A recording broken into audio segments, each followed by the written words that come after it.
Olá, famílias, crianças, tudo bem?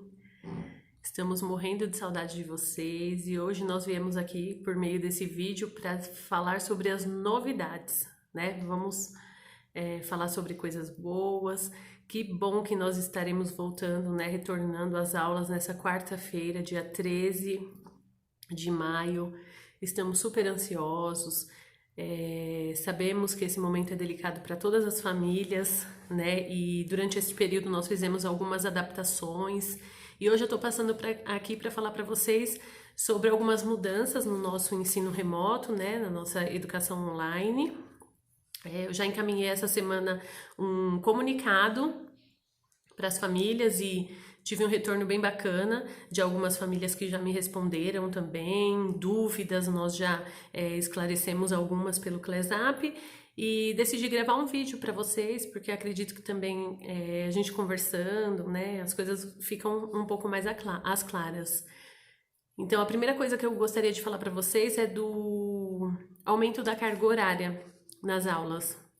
Então, antes das férias, nós vínhamos nos adaptando. Algumas salas tinham uma aula por dia, outras tinham 3 vezes por semana ou duas, né? E a gente estava fazendo gradativamente de acordo com a faixa etária, né? Agora a escola determinou. Estamos em contato com várias instituições e órgãos que estão nos orientando, né? E nossa assessoria também. Então, na volta às aulas, nós tivemos ampliação da carga horária e as crianças terão de 3 a 4 aulas por dia, sendo que 3 dessas aulas serão com o professor polivalente e uma dessas aulas com professores extras, né? Então, eles vão passar a ter aulas via o aplicativo Hangouts Meet, com os professores de educação física, inglês, espanhol, obedecendo a mesma carga horária, né? Professora de arte 2, música, também vai estar ali ao vivo com as crianças. Tentamos ao máximo seguir os dias das aulas e a carga horária que eles já tinham na escola, né? Os horários de aulas daquele dia. Então, o que acontece? Nós vamos ainda continuar enviando alguns conteúdos, atividades para eles fazerem nos momentos que são os assíncronos, que são aqueles quando eles não estão ao vivo com os professores. Nós teremos o aumento dos momentos síncronos, que são esses das aulas propriamente ditas, né? Então, eles terão esses momentos, inclusive com os professores especialistas. Vai ser muito bom esse contato, né? E do ponto de vista da aprendizagem, isso vai ser muito significativo para os nossos estudantes também, tá? Então, como que fica isso? Entre as aulas, nós temos um intervalo de 10 minutos. Para quê? Para que as crianças possam, entre uma aula e outra, ir ao banheiro, beber água, sair um pouco da frente da tela, né? A gente se preocupa muito com essa questão também, mas infelizmente no momento é a única forma possível de ministrar as aulas, né? Então esses 10 minutos tiram um pouco a criança ali da frente daquela tela, né? E em seguida nós retomamos a próxima aula. Os professores enviam esses convites pela agenda Google da criança, assim como já era no primeiro momento que nós estávamos trabalhando com essas aulas online, tá? Então, os professores especialistas também vão encaminhar os convites deles.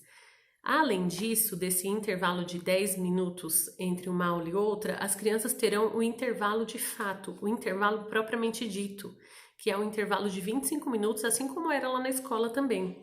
Nesse intervalo, as crianças ficam um pouco mais livres e à vontade para conversar com os amigos, pode pegar um lanchinho e comer na frente do computador ou não, pode dar uma saidinha também, mas a nossa intenção é deixar eles um pouco mais à vontade, porque eles sentem essa necessidade de conversar com os amigos, bater um papinho ali. E isso durante a aula não é permitido, porque o planejamento da nossa aula também vai ter algumas alterações, ele tem critérios, vai ser um planejamento mais dinâmico, que as crianças vão ter mão na massa, vão ter tarefas para fazer ali durante as aulas ao vivo também, né? Então o professor vai dar um tempo para as crianças fazerem atividades, responderem alguma coisa no material, fazer algum tipo de registro no caderno, né? Então a gente considera importante ter um tempo para eles conversarem também, porque durante a aula não vai sobrar muito espaço para isso, ok? Então, nosso próximo tópico, bom, já falei sobre o formato das aulas, né? Então, o roteiro de planejamento dessas aulas tem a parte que é do professor e tem também a parte que é da criança, né? O fazer do aluno, que isso é muito importante também para a gente ter esse retorno de como está se processando a aprendizagem, se eles de fato estão absorvendo o que é transmitido nestas aulas. As aulas são todas gravadas, né? Muitos pais me perguntaram, então essas aulas elas vão ficar gravadas, tá? Fiquem tranquilos em relação a isso. Então, assim, ai, Cíntia, não consigo acessar, tô trabalhando, nesse momento eu tenho um computador só. Então, assim, essas aulas vão ficar gravadas e vocês vão conseguir acessar depois com calma, assistir com as crianças, tá? Em relação às presenças, faltas, né? A escola tem orientação de ser bem flexível em relação a isso, principalmente na educação infantil, no ensino fundamental 1, que as crianças não têm tanta autonomia de acessarem sozinhos os computadores, enfim. Então, fiquem tranquilos em relação a isso. O importante é que vocês acessem essas aulas posteriormente, que as crianças tenham acesso a esse conteúdo que foi dado nas aulas, as atividades, tá? Tudo que está acontecendo aí. E uma outra novidade, nós teremos também as avaliações, tá? Só para tranquilizar vocês também, né? Então, nosso trimestre, ele se encerra, né? O fechamento dele vai ser aproximadamente no dia 29 de maio. Então, as crianças terão momentos de avaliação, sim, serão momentos online. Algumas propostas podem ser que sejam feitas nos momentos síncronos, né, nas aulas ali propriamente ditas, mas depois essas propostas serão encaminhadas também para quem não conseguiu acessar. Então, vocês terão a oportunidade de fazer com essas crianças, com as crianças e encaminhar depois esse material para o professor para que ele possa avaliar, tá? Isso eu tô falando dos alunos que não tiverem ao vivo.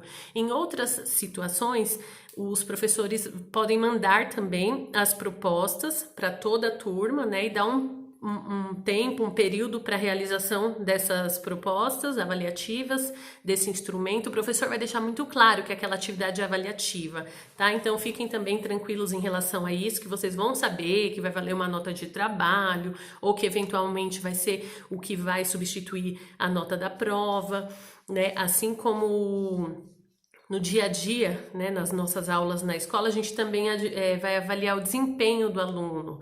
Então, a participação, a entrega dos formulários, a execução das atividades. Pelo Google Classroom, a gente tem como ter acesso a isso, tá? Não se preocupando com o prazo, porque a gente sabe que cada família tem uma demanda, né, que vocês estarão fazendo, mas o professor vai ver efetivamente os alunos que realizaram a tarefa, tá?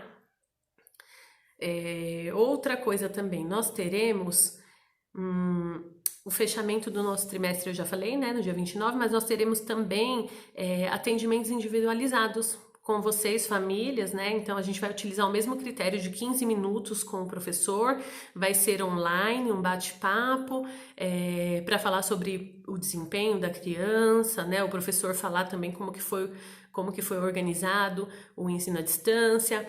Então, eu queria deixar essa mensagem aqui para vocês hoje, que vocês tranquilizem de fato o coração, tá? Nós estamos pensando constantemente como fazer para acolher as famílias e ajudar as crianças de fato, tá? Nossa intenção não é simplesmente jogar um monte de propostas. A gente quer que as crianças aprendam, a gente acredita que diante de tudo isso que a gente está passando, ainda assim é possível que eles tenham um aprendizado, a gente se preocupa bastante com isso. Mesmo os instrumentos de avaliação, nós tentamos adaptá-los de uma forma que se aproxime muito ao nosso sistema de avaliação que nós já temos, que é trabalho, prova e desempenho, tá, do aluno, e depois a gente vai enviar um comunicado explicando um pouco melhor para vocês, tá bom? Então, o que eu queria deixar para vocês hoje nesse vídeo é essa mensagem, tá? E esse acolhimento Continuamos à disposição pelo Clesap, vou estar sempre lá, tá? Para tirar as dúvidas, para apoiar vocês, e um grande beijo e